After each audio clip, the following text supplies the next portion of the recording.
बड़े बड़े समझदार लोगों को काला जादू हो जाता है, और बड़े बड़े अक्लमंद लोग होते हैं जिनकी भाभी उन्हें नजर लगा देती है। बड़े बड़े समझदार लोग होते हैं कि जिनकी दुकान के आगे कोई तावीज फेंक जाता है।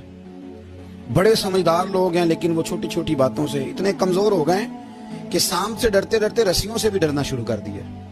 रस्सियों से, वो जी मैं सुबह कल चल रहा था तो मेरे पीछे कोई चल रहा था, तो मैंने कहा साया होगा आपका, वही साथ चलता है।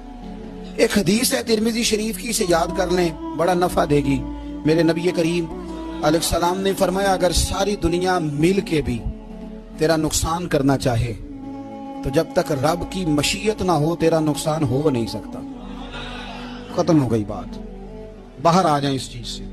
और फरमाया सारे जमाने के लोग मिलकर तेरा नफा करना चाहें तो जब तक अल्लाह ना चाहे वो तेरा कोई नफा कर नहीं सकते।